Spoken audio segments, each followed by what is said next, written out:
நிறைவாழ்வு AG சபை வழங்கும் morning மன்னாவிற்கு உங்களை அன்போடு வரவேற்கிறோம். கர்த்தருடைய பரிசுத்த நாமம் மகிமைப்படுவதாக. இந்த நாளிலே உங்களை சந்திப்பதிலே மிகுந்த சந்தோஷம். எனக்கு அன்பான தேவ பிள்ளைகளே, இன்றைக்கு ஒரு நற்செய்தியை சொல்லுகிறேன். நீங்கள் இந்த நாளிலே அநேக மனுஷனுடைய வார்த்தைகளை நம்பி ஏமாந்து போயிருப்பீங்க. நிறைய பேர் உங்களுக்கு வாக்கு கொடுத்துருப்பாங்கல்ல, நான் உனக்கு அப்படி பண்றேன், இப்படி பண்றேன், இந்த நேரத்துல அங்க வந்துடுறேன், அந்த நேரத்துல அங்க வந்துடுறேன்னு சொல்லி சொன்ன வார்த்தைகளை நிறைவேற்றாமல் போனதுனால ரொம்ப மனுஷனுடைய வார்த்தையினால ஏமாற்றப்பட்டவர்களாக காணப்படுறீங்களா? பண விஷயத்துல ஏமாந்திருக்கலாம், இல்ல பொருளாதார விஷயத்துல ஏமாந்திருக்கலாம். ஆனா இன்னைக்கு கர்த்தர் கூட என்ன வார்த்தைகளை பேசுறா தெரியுமா?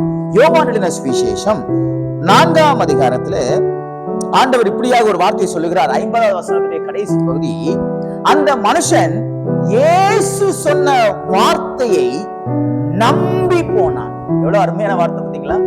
அந்த மனுஷன் இயேசு சொன்ன வார்த்தையை நம்பி போனான். இன்னைக்கு நமக்கு கர்த்தர் சொல்லுகிற வார்த்தை, என் மேல நீ விசுவாசமா இருப்பாயானால் நான் சொன்ன வார்த்தைகளை நீ நம்பி, நான் சொன்ன வார்த்தைகளை பிடித்து கொண்டு, நான் சொன்ன வார்த்தைகள் மேல் உன் கவனத்தை வைத்து நீ முன் செல்வாயானால், என்ன காரியத்துக்காக நான் அந்த காரியத்தை பேசினோ, எந்த காரியத்துக்காக நான் அந்த வார்த்தையை சொன்னேனோ அவைகளை நான் நிச்சயமாய் நிறைவேற்றி கொடுப்பேன் என்று சொல்கிறார். இந்த மனுஷனுடைய அவன் பிள்ளை சாக கிடக்கிறான். சாக கிடக்கிற அந்த பிள்ளைக்கு சுகம் கொடுக்கணும்னு ஆண்டவர்கிட்ட வந்து கேட்கிறார். என் பிள்ளை சாக போறா, நீங்க சாகிறதுக்கு முன்னாடி வந்தா நல்லா இருக்குமே அப்படின்னு சொன்ன உடனே இயேசு சொல்றாரு, நீ போ, உன் பிள்ளை சுகமாயிடுச்சு அப்படின்னு சொல்றாரு. அந்த வார்த்தைய அவன் விசுவாசிச்சு போறான் பாருங்க. அவனுக்கு வேதம் தெரியாது, அவனுக்கு தேவன் இயேசு கிறிஸ்துவை முதலாவது பார்க்கிறான். அவன் பார்த்த அற்புத அடையாளங்களை நம்பி தேவன் உண்மையாவே இந்த வார்த்தையை நிறைவேற்றுவார் என்று சொல்லி அவன் என்ன செய்கிறான்? அந்த வார்த்தையை நம்பி போறான். நடந்தது என்ன தெரியுமா? அவன் என்ன வார்த்தையை நம்பி போனானோ அதை நிறைவேறுதலை அவன் வீட்டுல போய் பார்த்தான். பிள்ளை எழுந்து சுகமா இருக்கிறான்.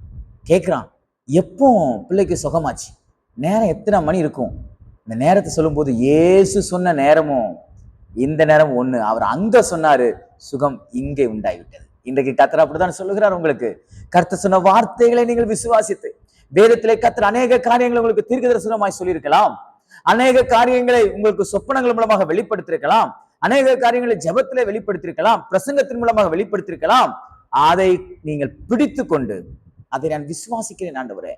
சூழ்நிலைகள் வித்தியாசமா இருக்கலாம், நிறைவேறுவதற்கு ஏற்ற காரியங்கள் இல்லாமல் இருக்கலாம், பணங்கள் இல்லாமல் இருக்கலாம், ஆள்பலம் இல்லாமல் இருக்கலாம். ஆனால் அதை நீங்கள் விசுவாசிப்பீங்கன்னா அதை கர்த்தர் அப்படியே நிறைவேற்றி கொடுப்பார். அது எப்பேற்பட்ட காரியமாக இருந்தாலும் தேவன் மாற்றி அமைத்து உங்களுக்கு ஏற்றாற்போல் மாற்றி கொடுக்க அவர் உண்மை உள்ளவராக இருக்கிறார். இன்னைக்கு மனுஷனுடைய வார்த்தையை விசுவாசிக்க வேண்டாம், கர்த்தருடைய வார்த்தையை விசுவாசித்து நம்பி ஜெபம் பண்ணுங்கள், அதை பின்பற்றுங்கள், கை கொள்ளுங்கள். கர்த்தர் உங்களுடைய எல்லா விண்ணப்பங்களுக்கும் செவி கொடுத்து இன்றைக்கு அற்புதங்களை காண உதவி செய்வாராக.